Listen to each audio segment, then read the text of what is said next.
রহিম তার গরুকে নিয়ে মাঠের উদ্দেশ্যে রওনা হলো। রহিম তার গরুকে খুব যত্ন করত, সুস্থ ঘাস খেতে দিত এবং ঘাসযুক্ত মাঠে বেঁধে রাখত। প্রতিদিনের ন্যায় আজ রহিম গরু নিয়ে বের হলো। কিন্তু কয়েকদিন থেকে রহিম খুব বেশি চিন্তিত ছিল। তার গরু কিছুতেই ঘাসে মুখ দিচ্ছে না, শুধু দাঁড়িয়ে রয়েছে আর এদিক ওদিক দেখছে। দিনটা ছিল শুক্রবার। আল্লাহু আকবার, আল্লাহু আকবার।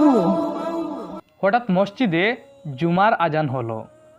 সে গরুটি রেখে মসজিদে নামাজ পড়তে চলে গেল। সেদিন মসজিদের ইমাম সাহেব জুমার বয়ানে বিসমিল্লাহর বরকত সম্পর্কে আলোচনা করছিলেন। তিনি বলেছিলেন, কোনো কাজের শুরুতে বিসমিল্লাহ বললে ওই কাজটি বরকতময় হয় এবং আল্লাহর সাহায্য মিলে। এই কথাটি সে মনোযোগ দিয়ে শুনল এবং মনস্থির করল আজ থেকে সে যা করবে বিসমিল্লাহ বলে শুরু করবে। প্রতিদিনের ন্যায় রহিম গরু নিয়ে ঘর থেকে বের হলো, কিন্তু সেদিন একটু ব্যতিক্রম ছিল। সে ঘর থেকে বের হতে বিসমিল্লাহ বলে বের হয়েছে, আর তাই নির্দ্বিধায় সে গরুকে নিয়ে নদী পার হয়ে অপর পারে চলে গেল। অপর পারে গিয়ে সে তার গরুটিকে বেঁধে রেখে কয়েকগুলো ঘাস এনে দিল।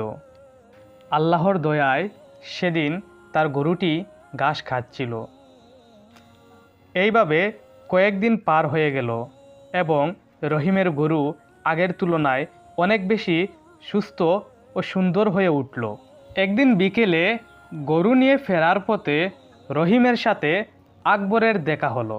আকবর রহিমের কাছ থেকে জানতে চাইল যে সে কীভাবে গরু নিয়ে ওই নদীটি পার হয়ে যায় এবং তার গরুটি আগের তুলনায় এত সুন্দর ও স্বাস্থ্যবান হয়েছে। এর জবাবে রহিম বলল, সে প্রতিদিন ঘর থেকে বের হতে বিসমিল্লাহ বলে আল্লাহর উপর ভরসা রেখে ঘর থেকে বের হয়, আর তাই তিনি এসব করে দিয়েছেন। একথা শুনে আকবর হাসল। এর পরের দিন আকবর একটি গাছে রশি বেঁধে এবং তার কোমরে রশি বেঁধে সে বিসমিল্লাহ বলে নদী পার হতে লাগলো। অস্থির স্রোত তাকে ভাসিয়ে নিয়ে গেল। এ বিষয়ে দুজন খুব বেশি চিন্তিত ছিল। আকবর রহিমকে বলল, তুমি না প্রতিদিন বিসমিল্লাহ বলে নদী পার হয়ে যাও, তাহলে আজকে আমি কেন পার হতে পারলাম না?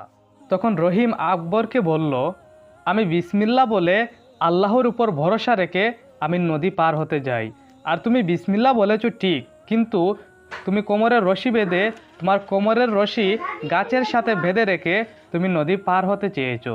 তুমি যদিও বিসমিল্লাহ মুখ থেকে বলো, কিন্তু তুমি আল্লাহর উপর ভরসা রাখোনি, তুমি ভরসা রেখেছো ওই রশির উপরে, তাই মহান আল্লাহ তোমাকে বাসিয়ে দিয়েছেন, তোমার রশি তোমাকে আটকাতে পারেনি।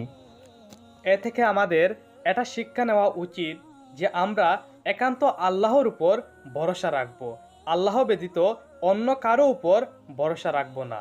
আল্লাহ চাইলে সব সম্ভব।